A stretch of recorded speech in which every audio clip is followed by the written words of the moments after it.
Step up. Those two words became NC State's slogan heading into the 2002 football season. Not only did the Wolfpack step up, it went on to produce the greatest season in school history.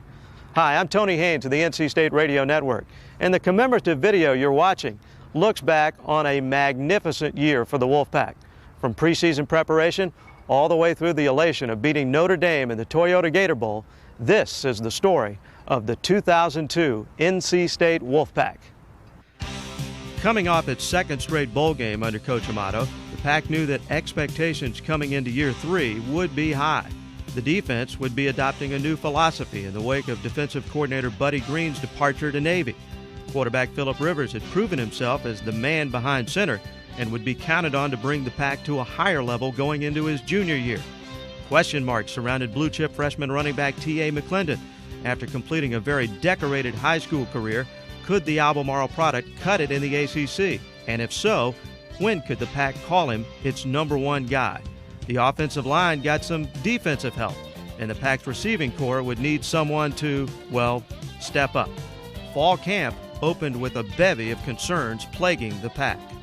The biggest concerns were the offensive line and running back. I felt we had a chance to be better on defense. We had our kicking people back, but those were the biggest concerns.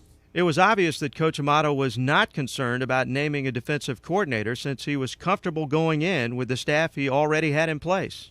I felt comfortable with the players we had there, and I felt comfortable because for the first time since I've been here, we were able to play things that I wanted to play, and because of personnel, not because of any other reason.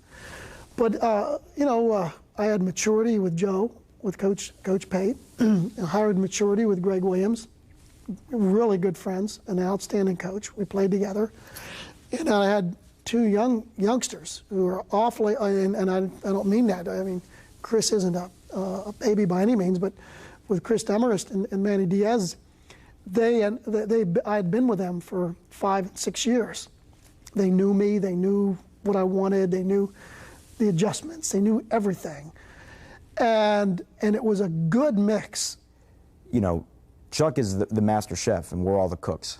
And, you know, he sets the recipe and then we cook the meals. And as long as he likes the way it tastes, then he's fine. And every now and then if somebody starts putting too much, oregano or paprika, then he's got to come in and correct us. With the defensive coaching issue now decided, the next question was, who would be carrying the ball to start the season? Coach Amato made the decision to move Greg Golden from cornerback to tailback. Greg Golden brought, by him going over there, he brought an attitude to the offense, that, and you had that to Phillip. It made things a little fun and happy over there. You never knew what was going to come out of his mouth. I just didn't want to throw TA out there and say, it's yours, we're going to live and die. I didn't want to put that pressure on him. And the same thing with Josh Brown. And that, it served the purpose because Greg was there long enough for the other two to mature. And I think Greg Golden, for what he did for this football team, was probably as unselfish a thing as I've ever seen a young man do, because he's a very talented athlete and he's a very talented corner. And I hope that the 2002 football season never forgets the name of Greg Golden, because it was big what he did. So with Greg Golden as the Game 1 starter, the only question that remained was, who would be opening holes for him? We had moved 2 defensive players there, in Riggs and Locklear. We had Sean Burton. We had Willie Wright graduated, and Sean Burton and Joe Gray were fighting it out. But Burton added some to the offense, and Riggs added, and then Locklear. I mean, they were the offensive line looked like an offensive line, supposed to.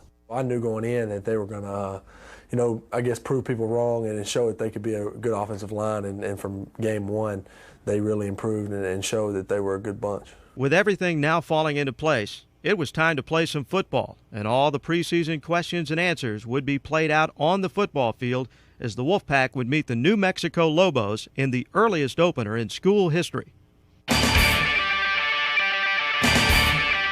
As if letting everyone know that a storm was brewing in Raleigh, the opening game was delayed for 37 minutes as thunderstorms rumbled past Carter Finley Stadium. When the game finally got underway, the Lobos encountered another storm as Philip Rivers hooked up with Brian Peterson to give the Pack a 7-0 lead and an early sign of things to come. Rivers started off right, beginning the season in Heisman-like fashion as he tossed 3 touchdowns and ran for 2 more. The Pack went on to win 34-14. The game also marked the debut of T.A. McClendon as a college football player. When I first got went on the field, I was like, okay, I'm in the game now, T.A., come on, let's get it together. And they called that play. I walked up to the line. At first, I thought I was going to be nervous, but I wasn't. I just felt like it was a regular football game. And then when I got it, things just opened up for me. I went to the left. Bam, I seen the opener. I took it. I spit a little bit, and I spent again, and then I got tackled. I was like, wow, I got a lot of yards on my first carry. I was real hyper then, so I was ready for it again. Give it to me. I want it.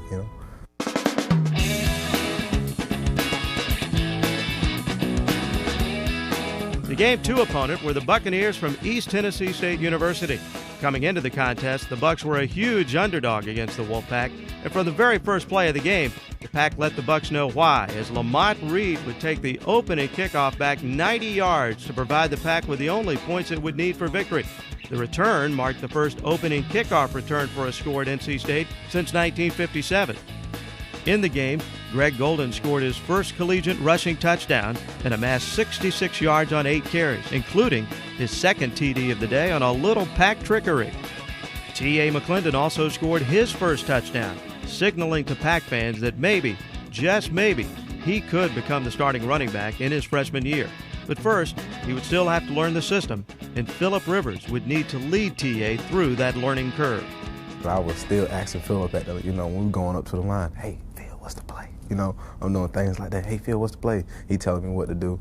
So if it weren't for Phil, he'd have been real hurt, So I'm glad he helped out, because if it weren't for him, I wouldn't have known to pick this linebacker up, to block this DN, to do this swing route, to check down here. So Phil, he's a leader in my eye and to the whole team. So, we can continue to love him. In the end, the Pack shut out the Buccaneers 34-0 as the stingy defense allowed only 81 total offensive yards. And it was at this point that the coaches started to see a young defense emerging as a dominant force. I felt good about what I saw defensively. I really felt good, and I've said since I've been here, we're not going to be great until we play great defense consistently. We felt like this had to be the year where we just stopped being good enough on defense, and we learned what it was like to dominate somebody.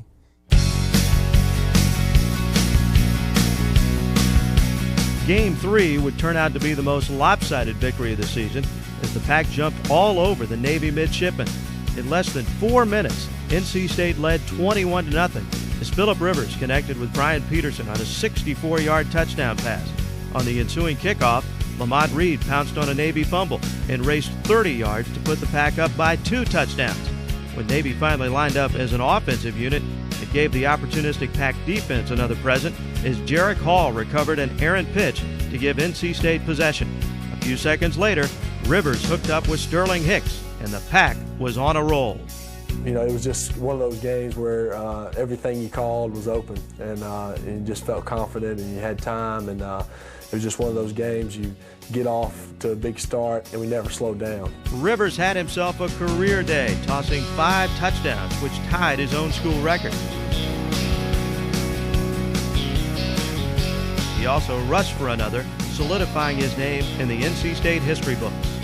Philip, he just got just the intangibles, the leadership, the will to win that he brings to the table is just unmatched from anybody I've ever been around.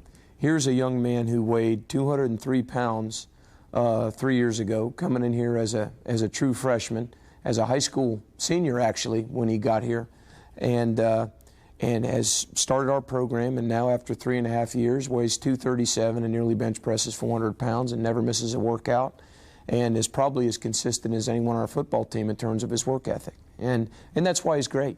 You know, in the coaching profession, we talk about kids that have it, and he's got it. He just finds a way to get it done, and he adjusts and just finds a way to get it done and puts us in a position to win football games. Well, what makes Philip so great is he's just the all-around package.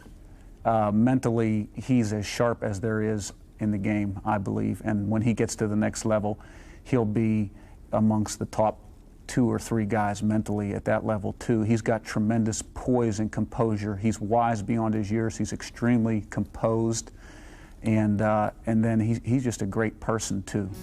The Navy game also saw Terrence Holt block his 10th and 11th kicks to equal the ACC mark set by Duke's Ray Farmer.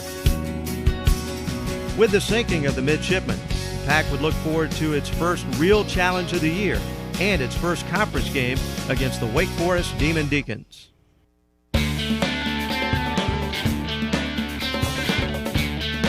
Game 4 featured Wake's unorthodox rushing attack, which to this point in the season was producing 260 rushing yards per game. Yeah, Wake Forest, they really always play North Carolina State tough. Even I can remember my freshman year when we went to Wake Forest and they ran the ball all over. So they always come out with those tough blocking schemes, cut blocking, doing all that. So we knew when they came in the Carter Fielding, they was really going to really come after us and try to smash them off, but we really took the fight to them on defense. NC State took the early lead on a 5-yard touchdown pass to Jericho Kotrick. And although Wake would battle back, the Pack would stand tall as T.A. McClendon and Greg Golden did a little running of their own, with T.A. crossing the goal line twice and convincing the coaching staff that he could indeed be a starter for this Pack team. It was Sean Price who issued the final statement. He crushed Wake Forest James McPherson, causing a fumble, which Price then took to daylight. That play was huge. You know, you sack the quarterback, you cause him to fumble it, you pick up the football and you run it in the end zone for a touchdown. That was really big against a Wake Forest team that, as we find out at the end of the year when they went to the bowl game and played Oregon, who at one point was 6th in the country, and Wake whacked them really good. So it was huge, and it showed that we did have youngsters that could make plays. In a game that proved the Pack had punch, a knockdown king took center stage. Terrence Holt, who had made a name for himself as an outstanding defensive player and by knocking down kicks, set an all-time ACC record for block kicks. His 12th career block moved him past Ray Farmer as the all-time ACC blocked kick leader. Here's a young man that we had the opportunity to make a big play in the kicking game. I mean, there were times that you could sense, the crowd could sense that he was going to block a kick, you know, and it just added a little more jump to his jump, and it was kind of neat, and it couldn't happen to a better person. I wish there were more Holts that were ready to play football in the college level. It was just great playing with this guy because he always, you know, when he go out there on special teams, he going to give everything he got. You know, it's a great feeling to have that record. You know, I was blocking all those kicks trying to keep teams from scoring points on us, so it does go far as, to me, defensive, you know, stops. So it's, you know, it's all the same for me as far as defense and special teams. So, but it's a great feeling to have that record and have my name on yet another record. At 4-0, NC State still had its detractors, and a matchup against the high-flying Texas Tech Red Raiders was next.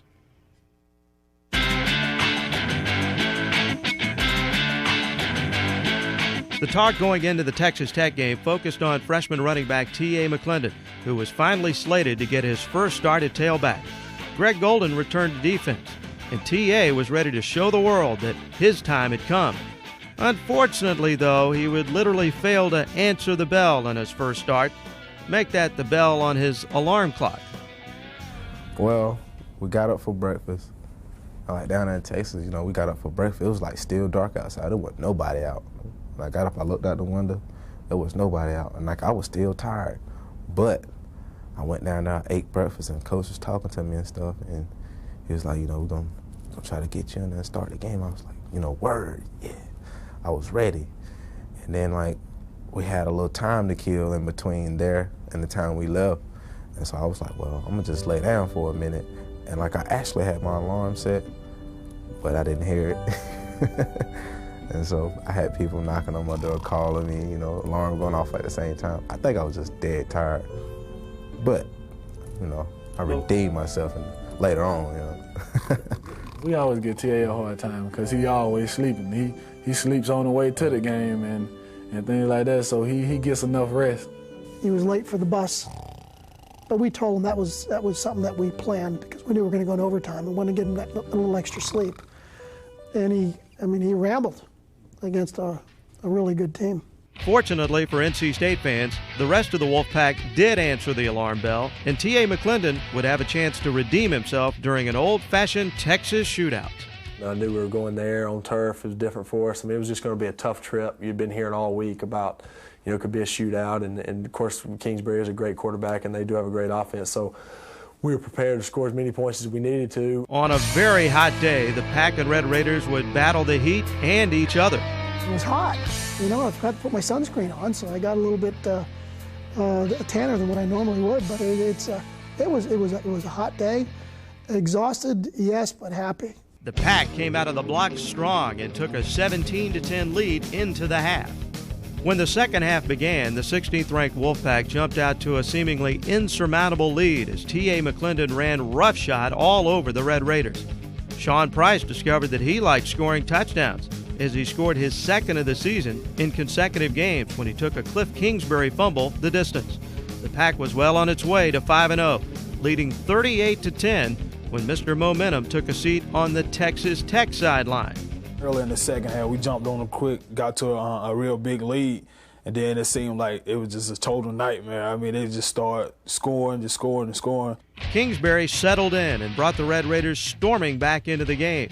With just over 8 minutes to play, Kingsbury connected with wideout Mickey Peters to pull the Red Raiders within a touchdown at 38-31. With the hometown crowd loud, Rivers connected with Jericho Cottrey on a 72-yard bomb that set up yet another T.A. McClendon touchdown, which seemed to put the finishing touches on the outcome.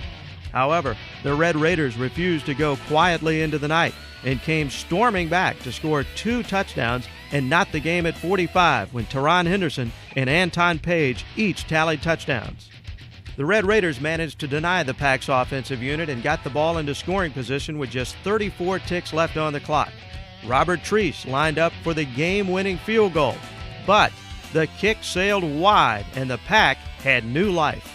He missed that field goal and I'm like, oh, this is our game now. So we were like rejuvenated when he missed that field goal and we know we can win this game. NC State would not allow the disappointment or the oppressive Texas heat to damper its spirits heading into the overtime. We had to fight back and end up, defending ourselves. We knew once we got them in the overtime, we settled down and got into our base defense, and that really made everybody feel comfortable because we was running a prowler defense that we really didn't get a chance to play using it during the game. So when we got in our regular defense, we really felt like we can win the game. In the overtime, the Pack defense would hold, allowing only a Treese field goal to put the Raiders up 48-45. But NC State would not settle for a field goal, and T.A. McClendon would not be stopped. We felt like, and hearing from our guys, Coleman and Riggs and those guys saying we can run it. Well, we can get there tired, and they were blocking them good. And, and TA was rolling right there at that time. And, I felt like that was a good call, to our sideline. And the way he was running, let's see if we can go ahead and pound it and finish the game. Philip was like, hey, I think he said we need 3 yards. And I just looked at him in his eyes and I said, I'm ready, I'm ready to win. I don't like to lose, so I'm ready to win. And then when he gave it to me, I went around the corner. I didn't even see how many yards I got. I just seen I cut behind my tight ends and I seen him. I just jumped. I seen the end zone. I just jumped and stretched my arm as far as I can. And when they called a touchdown, I was just like, wow. That I won the game. We won the game. I helped out. It was me, and I really couldn't believe I had 5 touchdowns either. Ed had the game-winning touchdown, so it just hit me all together. The Pack had survived one of the greatest shootouts in school history. T.A. McClendon had put his stamp on the starting job by rushing for 150 yards and tying a school record with 5 rushing touchdowns to match Stan Fritz's 1972 mark. It was a good win for the Pack. It was a tough game mentally, trying to get off the field as far as defense, but we sucked it up and got the win. That was another step in the chemistry of this football team, of not giving up. It's a 60-minute football game. In that case, it was a little longer than 60 minutes.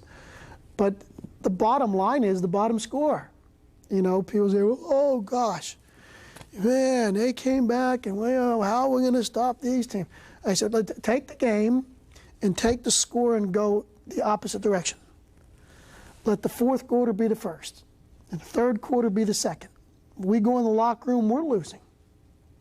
And the second be the third, and the first be the fourth. And then we made a great comeback.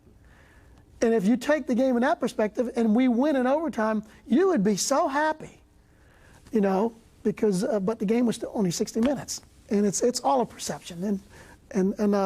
That was big. The shootout with Texas Tech featured several Phillip Rivers and Jericho Cotry connections as this lethal pairing began to blossom.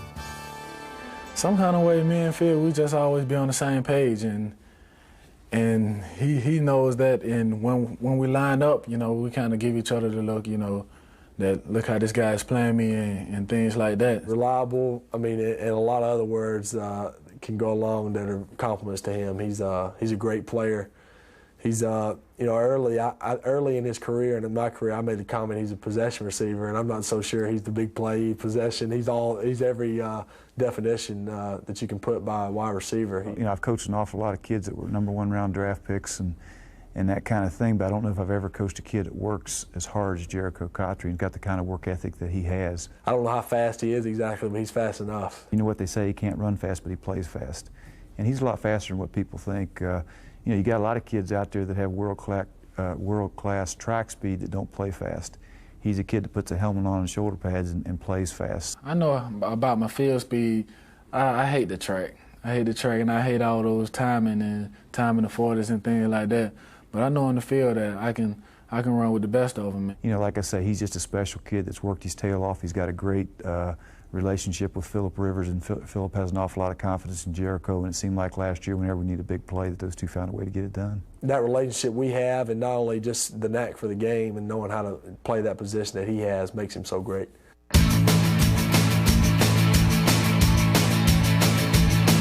Against UMass, NC State had an opportunity to do some tweaking, both offensively and defensively. And for the most part, the Pack was able to accomplish most of its goals. But let's face it, with a big game against arch rival North Carolina looming the very next week, NC State had to avoid the trap of overlooking Massachusetts. While the Pack would roll to a 56-24 victory, highlighted by the second kickoff return of the year and 2 more touchdowns for T.A. McClendon in his first official start, a sluggish overall performance would bring out the naysayers and doubters who focused on the Pack's less-than-stellar performance on the defensive side of the ball, something that had Coach Amato talking upset.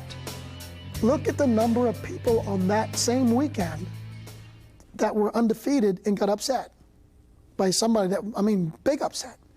But we didn't get upset. Oh, we upset people. We upset some sports writers, and we upset people sitting in the stands. But the bottom line is we won. We won. And that's the ultimate, is winning. In the end, the victory made NC State 6-0 with its third 50-plus point performance of the season, which was the first time this feat had been accomplished at State since 1973.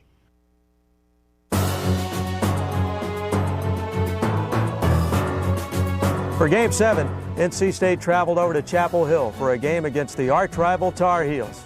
However, on this day, Kenan Stadium looked more like Carter Finley Stadium West as an infusion of red-clad Wolfpack supporters made their way into the stands.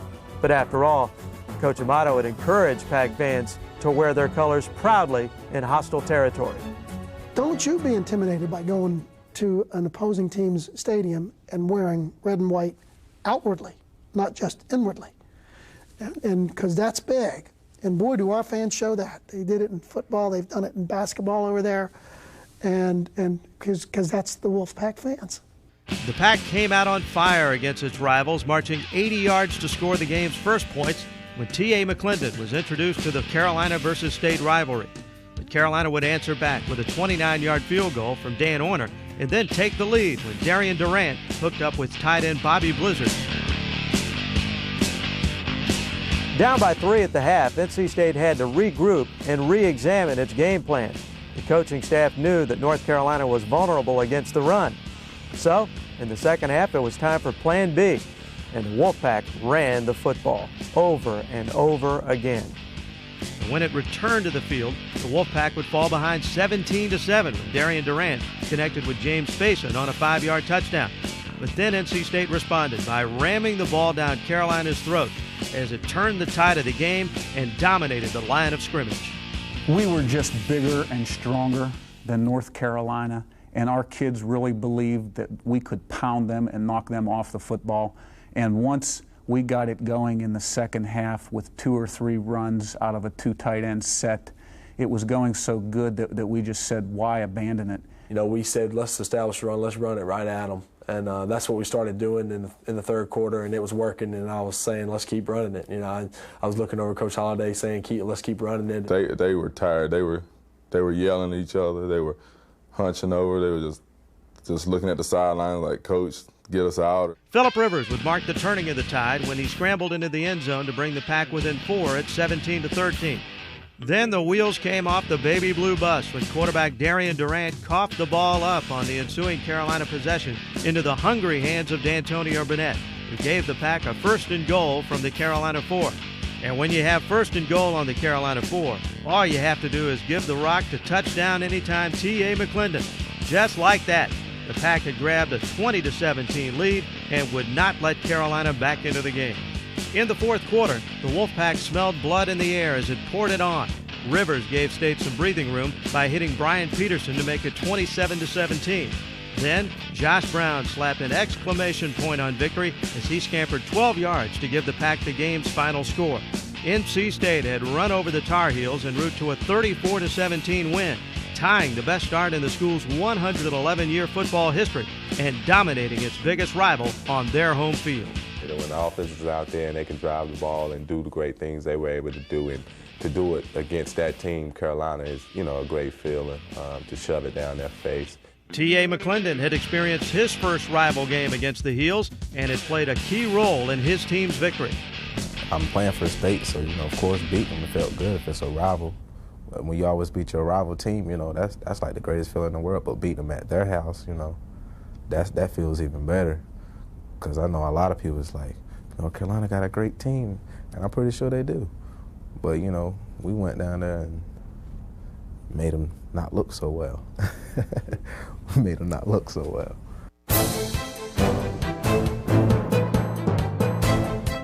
You know, Duke's, just in the past, you think of Duke football, you think you're going to win the game. And that's not the case anymore. They got some good athletes, good players, and I think, you know, Coach Franks does a great job over there with them. The Blue Devils have struggled in recent years, but always seem to bring their best into a battle with NC State, and this game was no exception. On the Wolfpack's first drive of the game, Rivers hustled into the end zone from 6 yards out to score the game's first touchdown. And while Phillip would go on to pass for 364 yards and 2 touchdowns, the Blue Devils would stick around for the entire game. We kind of got the passing game going there for a while, and you know, they had a good game plan and they played well. And I don't think we played as well as we could have. With the game close in the fourth, the dynamic duo of Rivers and Jericho Cotry hooked up again on a 53-yard touchdown that put the Pack up 24-15 with 2 minutes and 52 seconds left in the game. You know, it came down late in the game. We hit them on our famous hard count, you know, try to draw them off sides and hit Jericho a long touchdown, and then you think the game's over. But the Blue Devils would not die. Sophomore quarterback Adam Smith methodically moved his team down the field and brought Duke within 2 points of the Pack when he found wide receiver Kari Sharp behind the secondary for a 40-yard score. With less than 30 seconds remaining, the Devils had no choice but to go for an onside kick. After an intense scrum for the football and with 14 seconds remaining, the Blue Devils recovered the kick and were on the Wolfpack 49. Duke kicker Brent Garber had already booted field goals from 45 and 47 yards in the game, so the Pack was far from out of the woods. After failing to get closer, Duke lined up for the winning 65-yard field goal attempt with seconds remaining on the clock. I tell you what, I don't know how long that field goal was, 60-something yards, but I wasn't so sure it was over. Even when he was lining up to kick that thing, it was bothering me a little bit on the sideline. The Wolfpack crowd was dancing on pins and needles, trying to will a Terrence Holt blocked kick.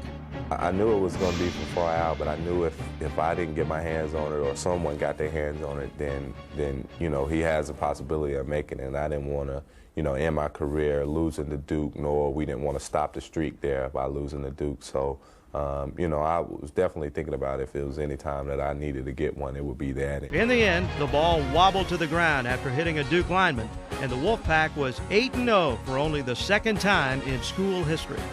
Yeah, it sure got scary there at the end. Give up a big pass and for a touchdown, and they get an onside kick and everything else. Yeah, there's no question I was concerned, because you know what? Sooner or later they were going to beat somebody, and that would have been so fitting for them to beat somebody at the point they hadn't lost a game.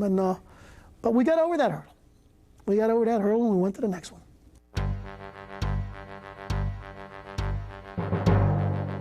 Following that extremely close win over Duke, the NC State critics became extremely vocal, claiming that the Pack was nothing more than a BCS pretender. Despite rising to number 9 in the national polls, they claimed that State still hadn't played anybody, and that the upcoming game against Clemson would reveal the real Wolfpack. You know, people were calling us frauds, you know, in Chicago and Los Angeles, and the bottom line is we were no. I mean, so what? You know, and every time we won a game, they said, well, wait till you play that team. And then when you went out, well, wait till you play that team. And people were so scared to death because of the Duke game and the pass. And here's Clemson, which is pass happy. And our kids went down there with 5 days of preparation and played the best total game. The Clemson faithful filled Death Valley, and the Pack was greeted with the loudest opposition crowd it would face all year. I think I like that type of environment.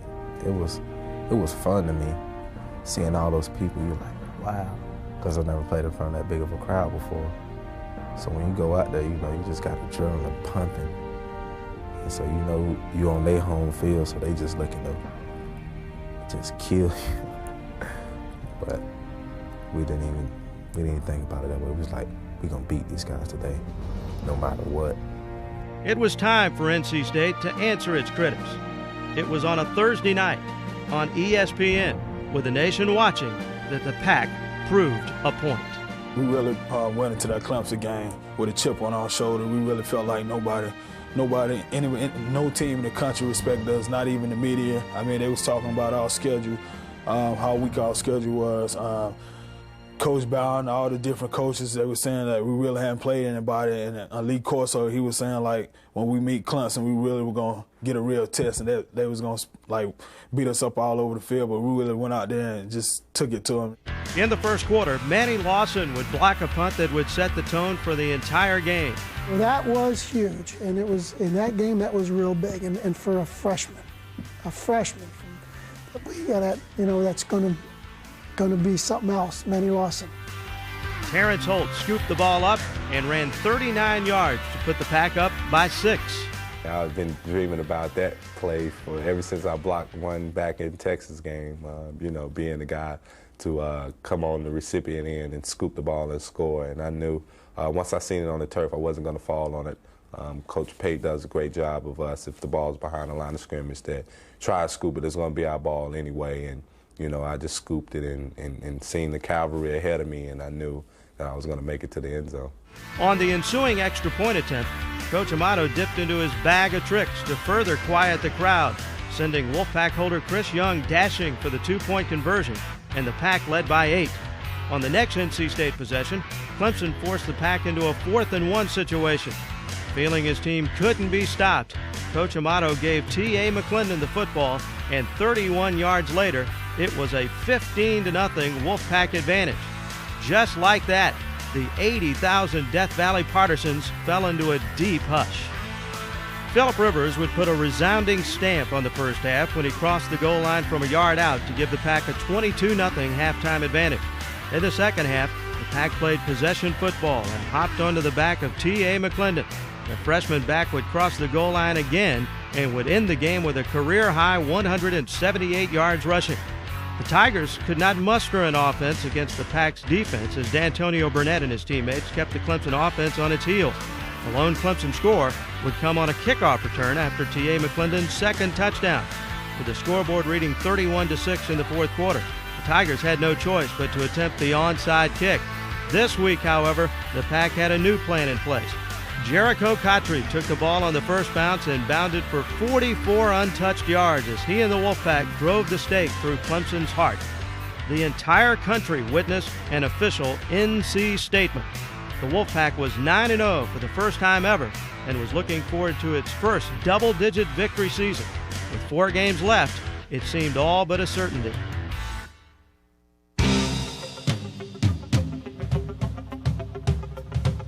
For the first time in 2002, adversity would strike a cruel blow to the Wolfpack team and its dreams for an unbeaten season. And those hopes for a national championship, well, they went up in smoke as well following the first loss of the season. Georgia Tech and NC State would trade blows in this bout like heavyweight boxers. The Pack came from behind to take a 10-9 lead in the third. Ironically, the game's momentum would shift to the Jackets following one of their own mistakes.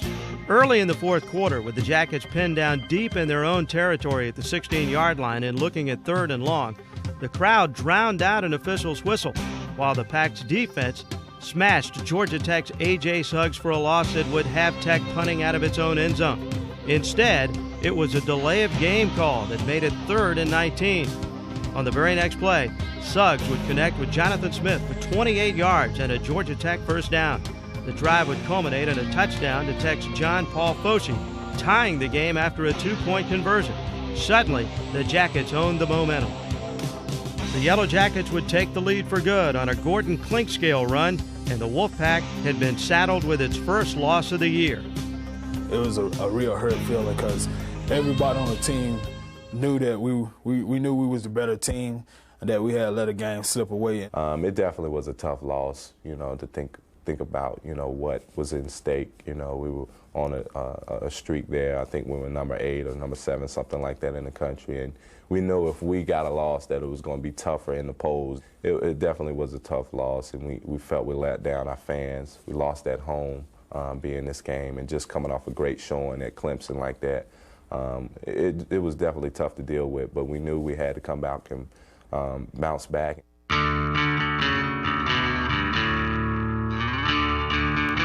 NC State would come into the Maryland game suffering from a first-loss hangover, looking to shake the effects of the Georgia Tech game.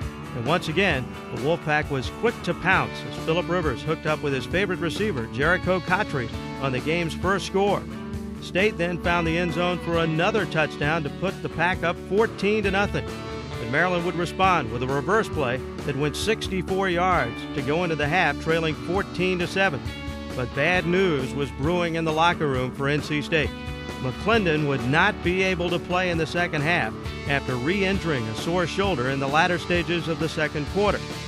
It just hurt me that I couldn't go out there because I felt like I could help him. And I know I couldn't go back in the game, so I couldn't do nothing but encourage him, keep it up, man, you're doing a good job. Keep running the ball, JB. Keep it up, Phil. And I was just crying the whole time, man, because I know I couldn't go back out there. It hurt me, just because I couldn't go out there. That's one of the worst feelings. With TA down, NC State looked to back up Josh Brown, who combined with McClendon had formed a thunder and lightning running attack for the Pack. And lightning would strike 6 minutes into the third as Brown scampered across the goal line to put State up 21-7. But again, Maryland would answer back in front of its hometown fans as tailback Bruce Perry capped off a 70-yard drive to bring the Terrapins within 7. The Pack then put together another march that would culminate in a 30-yard field goal attempt by Adam Kiker. But the kick sailed wide right, and Maryland had new life. The Terps would turn right around and tie the game on a 21-yard keeper by quarterback Scott McBride. Maryland would deny the Pack on its next offensive possession, and with 34 seconds remaining, Nick Novak put the decisive points on the scoreboard with a game-winning boot.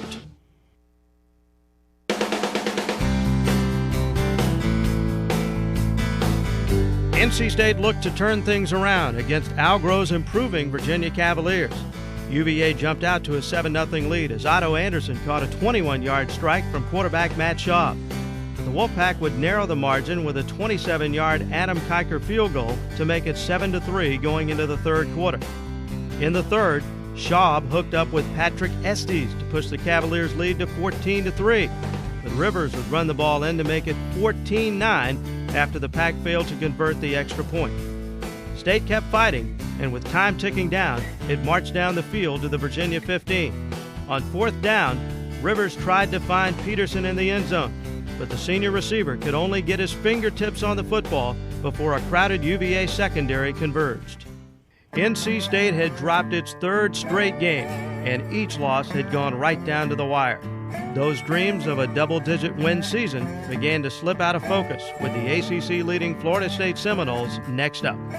How things can go from so high to so low, and to lose those games, not even lose them, a loss is a loss if you lose about 1 point, but to be in those games and 1 point be ahead in those games, if not right there tied with those teams, is just totally devastating to lose by that short amount of points. And we were just distraught, but we knew as seniors we had to bounce back once again. We could go back and not change anything that we called in that particular game, and if we just lined up and eliminated the penalties and made plays, we call them MOs, which are missed opportunities. And, in those 3 particular games, we had kids in position to make plays, we just didn't get it done, and that happens. I mean, you eliminate the MOs or missed opportunities, eliminate the penalties, and eliminate the turnovers. We win all 3 of those games. Coach Amato certainly knew he had to refocus his team after sensing that his players were feeling sorry for themselves. When you're 9-0, you think you're really good, and when you're 0-3 in 21 days of work, and with facing a Florida State, you're saying you can start to question yourself. And I sensed that on Monday after practice. I went home and I just knew, I could sense. And that Tuesday before we went out in the field, I called a team meeting before we went out in the field, which I don't normally do, and I want everybody in there, the coaches, players, trainers, managers, and we just put it out, hey man, it's about time we stop feeling sorry for ourselves. We're going to play Florida State whether we like it or not, and just guess what? They're going to be upset because of what happened a year ago. I said, yeah, and we can't have another practice like we did last night. And it really put a sense of urgency in everybody. And the coaches, and I told coaches, stop feeling sorry for yourself. Do your job and put these youngsters into the best position we can to win a football game. And you could sense it starting to come, at that point that we were ready, and then we really played well.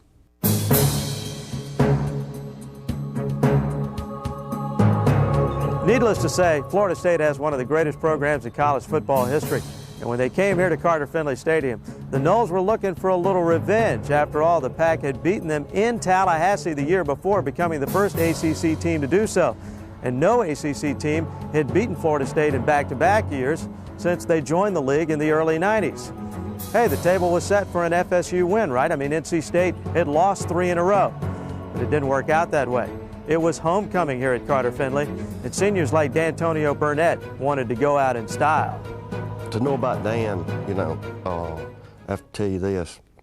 When I coached in high school, I coached against Conrad Nick, his high school coach for several years, and then we stayed in touch. He called me. We didn't know who Dan Burnett was. He's from, South Georgia, Warner Robins, and we weren't really recruiting that area, real heavily. And he said he had a kid he wanted us to look at. He said, not only is he the best linebacker that I've ever coached, but he's the best football player. And he said, Joe, he said, I'll promise you this, he'll be a captain. And, that's just, that's the way it worked out. And Dan is just a really, really one of the most special young men on the field and off the field that I've had the privilege of being around. The biggest thing that Dan has is it. He has the it that Coach Amato will talk about when he looks for that in a player, and that's heart, that's character between your ears, that's work ethic, and desire. So, Thunder Dan Burnett and the Pack defense would go out and put on quite a display. Dominating the game on defense, the Wolfpack would take a 3-0 lead into the second quarter when a rare special teams error would prove costly. On a fake field goal attempt, Chris Young fumbled, and the ball was scooped up by FSU's Michael Boulware, who rambled 84 yards to give the Seminoles a 7-3 lead. But as stunning as that play was, this one was far from being over. T.A. McClendon would become only the 5th freshman in ACC history to surpass the 1,000-yard rushing plateau, as he would run for 114 yards, including a 6-yard jaunt to the end zone that would put the Pack up for good. That was like one of the best feelings in the world. You know, I felt good because it was my first Florida State win as a player. So I was just real happy, real happy. In the fourth quarter, the defense that had the Seminoles baffled came away with 2 safeties as FSU was called for a hold in the end zone before Manny Lawson blocked a punt that bounced beyond the back line for 2 more points. Shut them out pretty good. It was, you know, a great day for us defensively as well as offensively and coaching staff, and a great day for our fans because not only did we beat them, and it wasn't like no luck win, we dominated them totally all game. The NC State defense owned the Seminoles on this day, and the linebacker that had many teams questioning whether he could even play football on this level would provide the exclamation point, setting off a frenzy at Carter Finley Stadium. We knew, we just had to come, we knew we was going to go out there and win. It was just how much and how we were going to do it.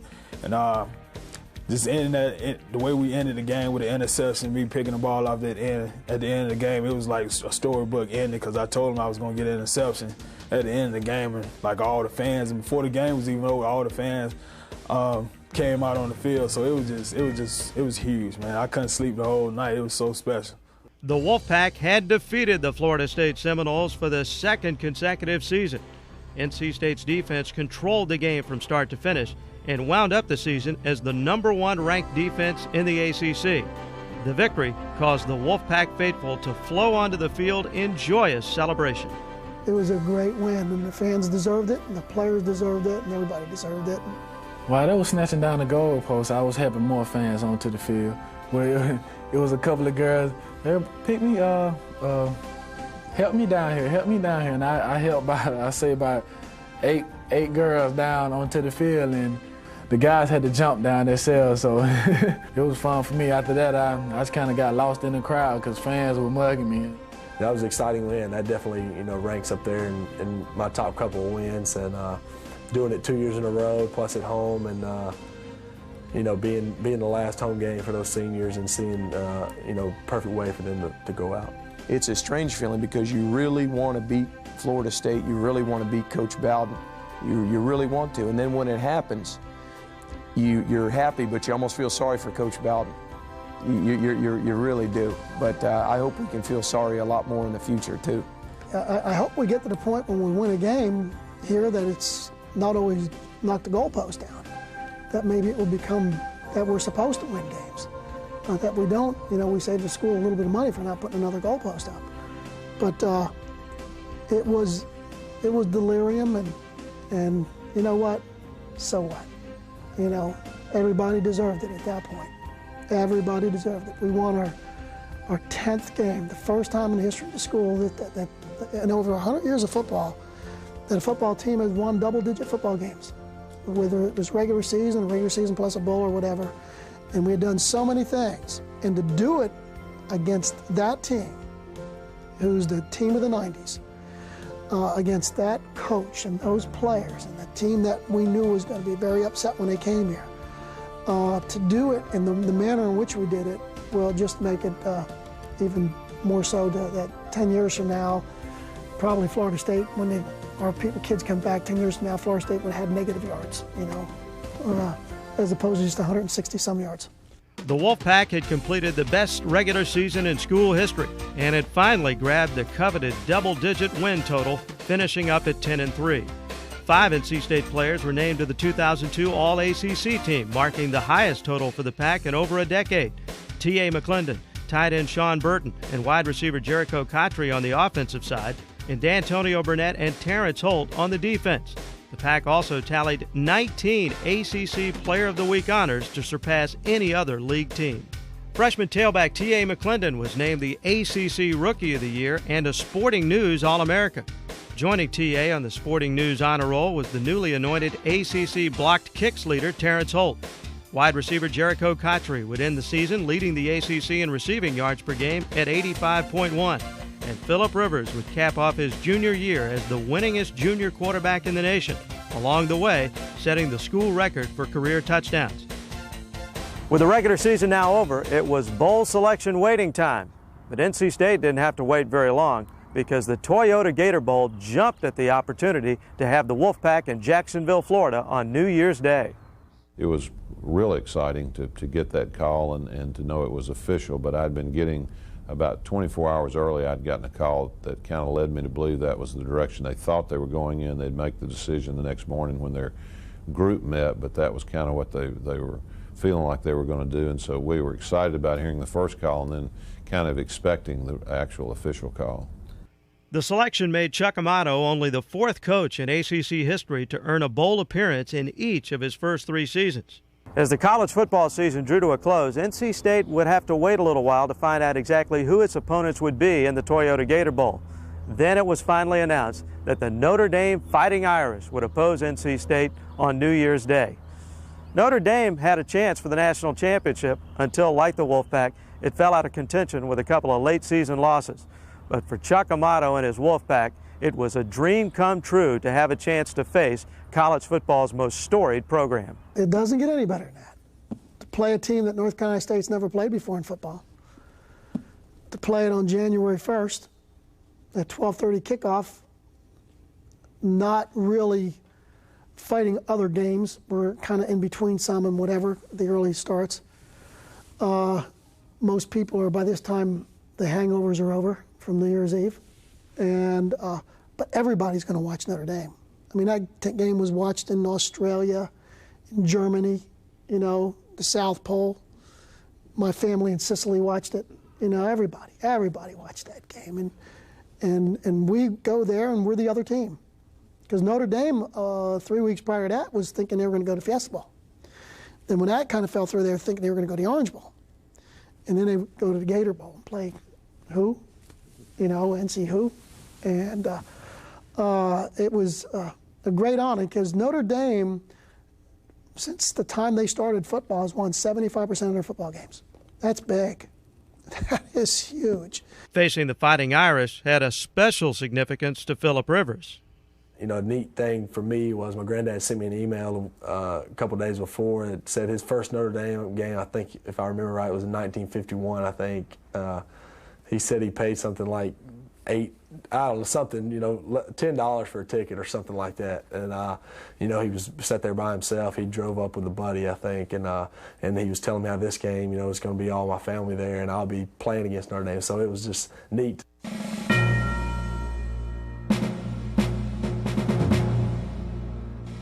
The Gator Bowl Selection Committee knew that the Pack faithful would travel to see their team play. They just didn't know that by inviting the Wolfpack to their bowl, they were converting Jacksonville, Florida into Raleigh South for an entire week. Droves of Wolfpack fans piled into their cars and converged onto Jacksonville in support of their team. I had told him, I said, when they start coming into town, I was talking about Wolfpackers. When they show up, you'll know they're here. And of course, they said, yeah, we're sure. Because I'd gone in early, 8 days before or something, and sure enough, they started. They knew the situation they had because they couldn't get tents big enough for our booster club to meet. It's probably the largest Wolfpack gathering ever in one area in a certain space. And so, you know, they knew what was coming as the week went on and on and on. And then when they started seeing them rolling into town, and I think probably the most fun thing was hearing from fans that were coming that actually called me on their cell phones, telling me about how the interstate looked on 95 coming down there, that, you know, you'd hear every 5th car, every 6 cars a Wolfpack flag, and we're all yelling at each other. And so that was really a neat thing because it was almost like, you know, a war was coming. A war was indeed on the horizon. By beating Florida State, NC State had proven it could take it to the next level and overcome adversity. Now it was time to prove to the entire nation that this was a football team that was capable of stepping up once again. En route to the stadium, the Pack was overcome by the support it had received through the streets in Jacksonville. On the bus, you know, going to the stadium, you know, it was really touching to see all the State fans. And then the game was really special. When the Wolfpack took to the field for the first time, it was as if someone had moved the Gator Bowl to Carter Finley Stadium, as the color red dominated the double-deck facility. We came out for the game, and the first thing I did, I just looked around in the stands, and I seen like red everywhere. It was just like, I felt like we was at a home game. And, you know, I think we was the underdogs. So, hey, that gave me more energy right there too. You're like, oh my gosh, I guess to sit in the Micron PC Bowl, is it? And then to walk into that stadium and see 3/4 of it filled with red was really an unbelievable feeling. It really was. We seen all that red coming out of that tunnel, man. It just felt more of a home game than sometimes playing in the Carter. It was totally all red, a sea of red, and many headlines said, and it just, you know, propelled us to go out there and play well. We wanted to play well in front of all that red, and felt like a home game. We felt at home in Jacksonville, and we knew it was going to be a great game for us. It's a home football game. We're in Raleigh, North Carolina, Carter Finley Stadium, and they're all rooting for you. The day was New Year's Day, and NC State's New Year's resolution was to step up. Once again, the Wolfpack had its detractors and took the field as a clear underdog. We had a point to prove based on how we finished the season, but also how we had played the previous bowl game. And I knew on the team bus going in there, and really all week long, that we were going to play a tremendous football game.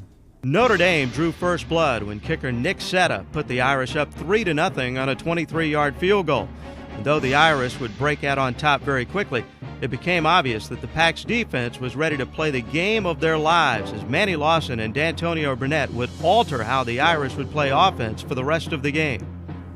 They completed a pass to about the 3-yard line, and we had about 10 guys there make the tackle. But the sense was this: once the ball was there, all of a sudden now we were in a comfort zone. Notre Dame had been mixing up personnel. They'd been doing some things that were out of character for them to get down the field in that drive. But when they get down to the goal line, they went to their goal line offense, which allowed us to go to our goal line defense. And as soon as they did that, we were right back into our comfort zone. On 2nd and goal from the 2-yard line, the Irish sent quarterback Carlisle Holiday to the outside. We knew that since they saw that they couldn't run the ball straight at us, they were going to try to run the option with the quarterback. And the play happened, the hole opened up, it was huge. It was a huge hose. Manny Lawson destroyed the fullback, and I seen him start to jump up in the air, and my eye just got big. I said, I'm going to punish him now. And when he jumped up, I hit him right up on his shoulder, and I heard him. He started groaning and stuff, and when he hit the ground, he tried to get up and went back down. I was like, oh yeah, I think this game might be over with now.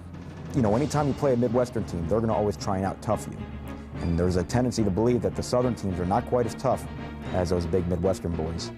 And they found out on that play that a Chuck Amato coach football team is not going to be out-toughed. We may not win the game, but it's not going to be from a lack of toughness, and we're not going to be out-hit. And the fact that on the same play, Manny knocked their fullback in the next week, and D'Antonio knocked their quarterback out of the game, Notre Dame knew on that play that they were in trouble. With Holiday sidelined for the rest of the afternoon, the Wolfpack would dominate the game on both sides of the ball. Phillip Rivers would get the ball rolling, driving his offense down the field with clock-like precision. Right out the gate, Phil was on fire, so when he's on fire, it's going to be a long day for the defense.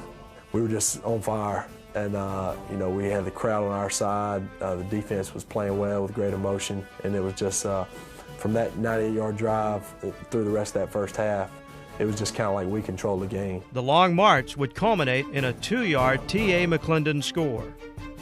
McClendon would cross the goal line again, and Cotry would silence the Fighting Irish as NC State would go into halftime leading 21-3. In the second half, the Wolfpack defense would continue where it left off as Little U's senior Rod Johnson became an unlikely defensive hero by single-handedly denying the Irish with 3 interceptions. He came up with some big plays, some big stops when we needed. I think he got the first interception of the game. He jumped right in front of a pass. I think Arnaz Battle was right there. Quarterback was trying to throw it to him, and he jumped right in front of there, and then he just picked everything that was in the air from then on. But that's just the type of player and character Rod Johnson has. He's just going to be there when he's asked upon and do his job. And the Wolfpack faithful seen that on that day, and what a great way for him to go out and play. Allowing only 1 field goal per half, NC State capped off the game with a 7-yard touchdown pass from Rivers to versatile tight end Sean Burton. The Pack had come into the season with a winning attitude. It had also overcome a drought to post the most wins in school history. Now with the Gator Bowl winding down and the outcome well in hand, it was time for Coach Amato to insert NC State's version of Rudy. You remember Rudy Rudinger, the famed Notre Dame player who never had a chance to get onto the field until the final game of his career. NC State had a similar player in Joe Sentford, who got a chance in the spotlight with under a minute to play. Not only did Joe get on the field, he tipped a pass away and almost came up with a Gator Bowl interception. Everyone knows that everyone would have been out there on the field. We would have been picking him up. We may have carried him off on our shoulder. It would have been so bad. But even on that play, I don't know if you see it or not, but Rod Johnson has a chance to come up with his 4th pick. As that ball is coming near his hands, everybody's on the sideline is up in the air, and then he misses it, and everybody comes down. So it was unbelievable. If he picks that ball off, I think, they may have had to stop the game for a while like they do in basketball. It would have been a great time for us. NC State had done it. It had defeated the Notre Dame Fighting Irish and had done so in convincing fashion, leaving Wolfpack players and coaches memories that will last a lifetime. To know after that Notre Dame game that we had accomplished our goal for the 2002 season, we had stepped up. Now when people think of NC State football, they think of it at a different level. We stood toe-to-toe and fought Notre Dame up in the trenches and won it, because that's why we won the game. Yeah, got a Gator Bowl ring. I'm showing it off. You got one of those? Do you have one? Yeah, do y'all have one? Yeah. NC State finished the season ranked 12th in the final ESPN USA Today poll and number 11 by the Associated Press, marking the highest final ranking in nearly 3 decades. And of course, that 11-3 record were the most wins by a Wolfpack football team in the 111-year history of the program. Of course, the fans could not get enough of this NC State team, and the excitement really showed during a downtown parade after the Gator Bowl. That was neat for us, just seeing how, even though it's a couple days after, a week or so after, I don't remember exactly, but all the fans and how excited they were still about the win. We got to bust in and go up on the stage, and a lot of people actually turned out to show their appreciation for the great season and show their support. And the fans in general all year had a lot to do with our success. Carter Finley 51.5 or whatever they say in seats, and it's as loud as anywhere we go. And from what I hear, from talking to other players, they say, coming here is a tough place to play, and we owe a lot of credit to them for the success we have also. They gave us the key to the city. I'm gonna give them the key to my heart. They're good people, man. NC State is a good place to be. The Wolfpack players and their fans had formed an enduring relationship that will continue to grow with the program. So the fans mean a lot to me, and I love them. And I love NC State fans. Although happy with his team's accomplishments and with being the 2003 Gator Bowl champs, Coach Amato still keeps his eyes on the big prize. But we still haven't won a championship. We haven't won a championship. We haven't won a conference championship. Oh, we've won a mythical state championship, but we don't get a ring for that. You say we still haven't won a championship. We're getting better. We're getting better, just like these facilities are getting better, but they're not finished yet. And there's a lot of work in both areas to be done. And with the support of the boosters and the alumni of this university and the hard work of these players and my coaches going out and recruiting and coaching the stew out of these young men, it can happen. And with this building behind me now fully operational, along with the dedication of Coach Amato and his staff, it may happen sooner than you think. I'd like to thank you for watching this recap of what really was a spectacular season that saw an outstanding group of young men stepping up. For the entire Wolfpack family, I'm Tony Haynes, and go Pack!